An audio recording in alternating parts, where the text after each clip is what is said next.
Okay, councillors and everyone, we're about to start.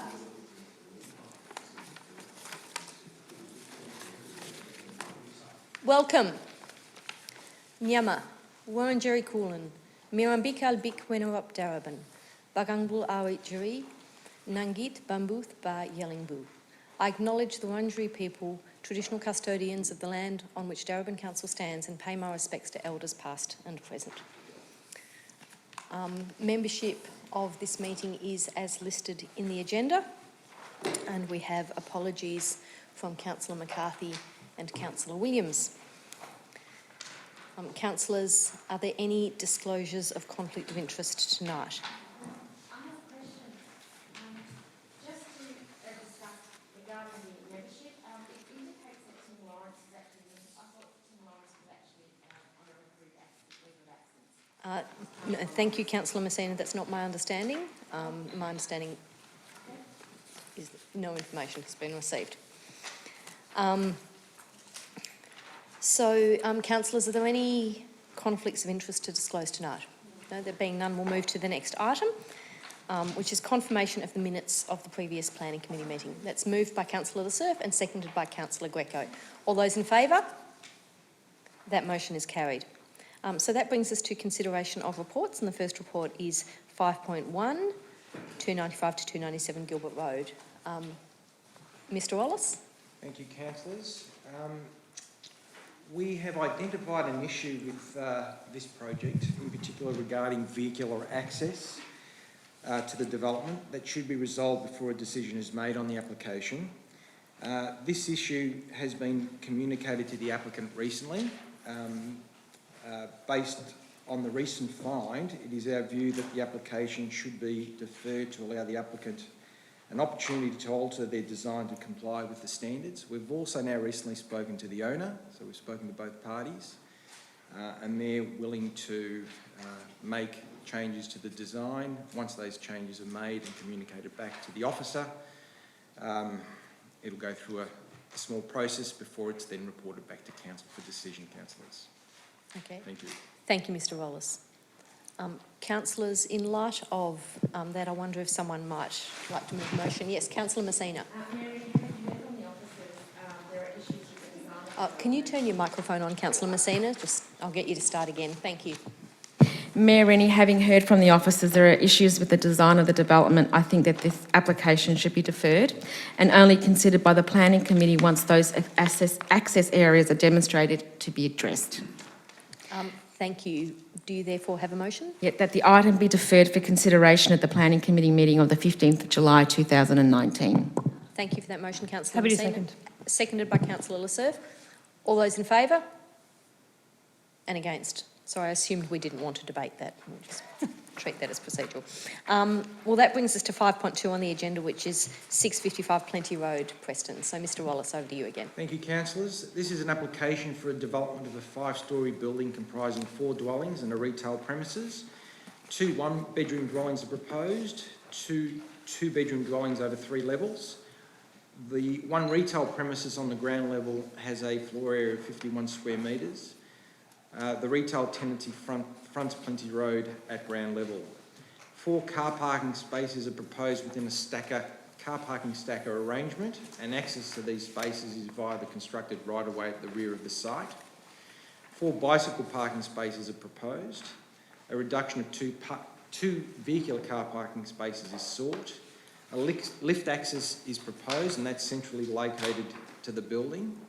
The building the design of the building is a modern design, and the materials consist of precast concrete panels, patterned concrete finishes to the north and south elevations, and feature breeze blockwork to the Plenty Road frontage. Councillors, this application has been advertised, and as a result of that formal notification process, 6 objections have been received.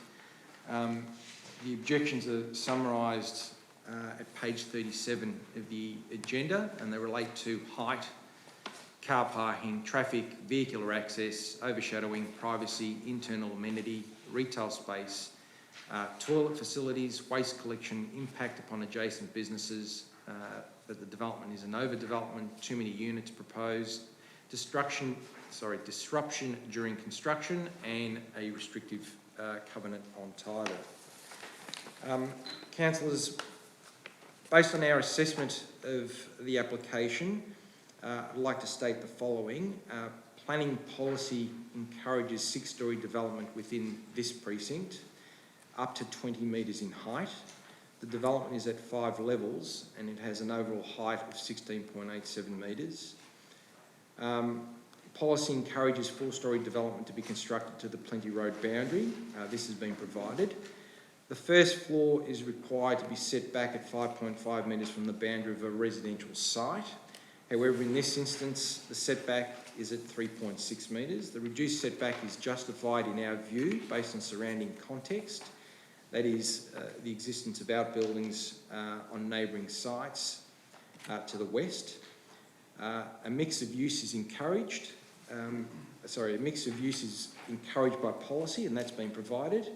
The reduction of 2 car parking spaces, as I mentioned, is sought here. That is a reduction of 1 space for a 1-bedroom dwelling and 1 for the retail premises. The car parking reduction is supported. The scheme requires a provision of 1 bicycle space. 4 have been provided at ground level. Most of the shadow cast by this development is over the right-of-way, the commercial properties to the south and on Plenty Road. Sufficient separation in conjunction with the location of outbuildings on neighbouring properties to the west will prevent unreasonable overlooking. So you've got the existence of some outbuildings and the constructed right-of-way, which assists in protecting neighbours' amenity. The dwellings within the development are designed to have an orientation to the front and to the rear, therefore allowing unobstructed outlook and daylight access. That's encouraged because you anticipate development to the north and south, where you have construction built to boundaries, and having the window orientation for this development to the west and to the east means that will never be obstructed. The development allows neighbouring sites to the north and south to have equitable development opportunity. And external materials are high quality, that is long lasting and needing minimal maintenance, which is encouraged by policy and something the planners certainly encourage of designers to do. Apartment diversity is provided in the form of 1 and 2 bedroom dwellings. Conditions have been imposed that require the applicant to make some changes to the development. And these are imposed as condition 1 requirements. One particular one relates to meeting standards for accessibility of policy, so that appears as condition 1H. But there's a list of aid in at page 32 of the agenda. Councillors, we recommend that the application be supported, subject to conditions, and that a notice of decision be issued. Thank you. Thank you, Mr. Wallace. We'll now hear from the applicant. Welcome, please take a seat, and you've got 5 minutes to address the meeting. Okay, all right, I'll try to. The property has been part of the family since 1978, when it operated as a news agency. Back then, the 86 tram terminated at Tyler Street, and the surrounding shops in that area were the last point to purchase goods before heading home. With the extension of the 86 tram to Boulderwood Parade and then further on to La Trobe University, the retail area around Tyler Street started to diminish. The area has struggled over the last 3 decades of business, with businesses opening and closing on a regular basis there. With our premises not being leased for the last 15 years, we welcome the news and the initiative of the urban redevelopment for this area. Schedule 17 looks to provide a design and development overlay for urban redevelopment strategies to achieve higher residential density. The overlay is an essential tool to encourage and assess multi-level mixed-use apartment development. Our application was lodged with Darebin City Council in April 2017. Our contact at Council from the inception has been Jolyn Boyle. Together we have worked on many improvements that have been addressed and concerns raised by Jolyn and Council internal consultants. We have shown a willingness to make significant changes to our plans and accommodate Jolyn's suggestions. Generally, I believe the improvements have improved the design. Many of the concerns raised by the objectors were issues discussed with Jolyn in our earlier revisions of the design. Our BESS report deals with the impact of waste management and with the within the site and the surrounding areas. We have addressed transport management concerns and pedestrian access, adding additional cycles to the proposal and providing wider corridor access from Plenty Road for cyclists and pedestrians. The assertion that the car stackers will create congestion to the rear of the lane are incorrect, as each of the cars can drive in without affecting the other. Traffic within the lane and access to the car parking are shown to be appropriate for the lane and in accordance with AS 2890. The mandatory height limit for this area is 6 stories. Visual bulk is a byproduct of the policy that encourages consolidation of urban development. Saying this, our setbacks at the rear of the property are in accordance with guidelines, which sees our proposal step back at the rear of the property and with no adverse shadow impacting secluded private open spaces of the residents at the rear. The upper stories are generally 9 metres and above away from these private spaces. Any call for overdevelopment should be based on the criteria set in the schedule rather than a subjective analysis. In fact, what sets these units aside from other developments is that we have intentionally provided amenities that consistently exceed the minimum requirements outlined in Better Apartment Design Standards with respects to unit size. The development as it stands today consists of 50 square metre retail space on the ground floor with 4 levels above that. There are 2 one-bedder units proposed and 2 two-bedder units with a rooftop garden that takes advantage of the views to the east and west. The site also contains 4 car spaces and 4 bike spaces and storage for all the units and the retail space. All units have large and spacious bedrooms and living areas. Our one-bedder units offer 73 square metres of living space and 11 square metres of balcony space. And our two-bedder unit offer 162 square metres of living space and 39 metres of open space. In closing, it's fair to argue this part of Preston has laid dormant for many years, struggling as a retail area. Saying this, it has always maintained a pulse and signs of life remain today. Tyler Street has a history and a character, one that has the potential to reinvent itself with boutique cafes, bars and eateries. The overlay proposed in Schedule 17 has been intentionally designed to invigorate and revitalise the area by encouraging new commercial and residential development. Growth and rejuvenation will mean some things will inevitably change. We hope we have demonstrated a careful considered application, one that achieves a well-conceived design outcome and aligns with the values of the Victorian Government medium density policy along this corridor. A balance between generous internal amenities and a built form that accords with the future character of the neighbourhood while respecting the essence of Schedule 17. The location of this development on Plenty Road, and Tyler Street means it will be important to the streetscape, and we recognise this. We have worked with the councillor over many years to achieve a better application. That's time, thanks. Okay, great. Thank you very much. Cheers.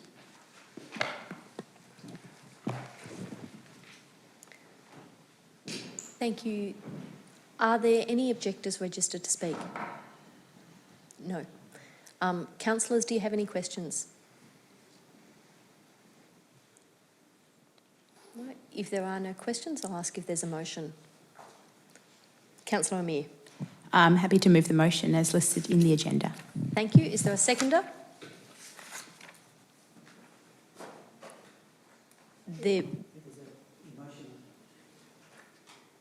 Yes, so that's the officer recommendation that Councillor Amir has moved.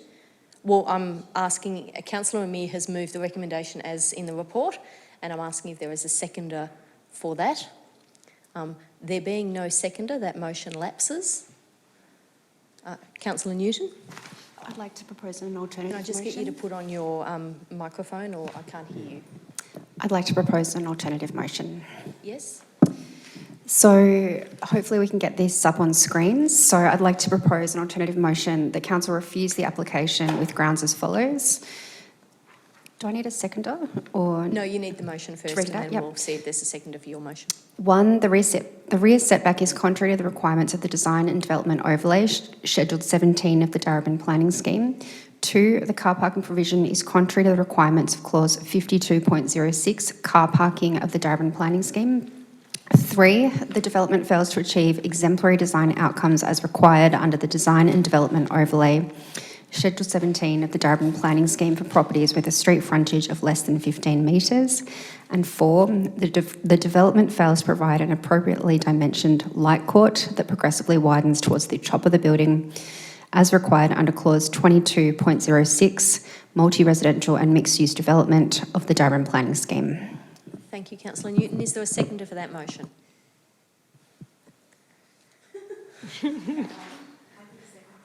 Thank you, Councillor Messina. Councillor Newton.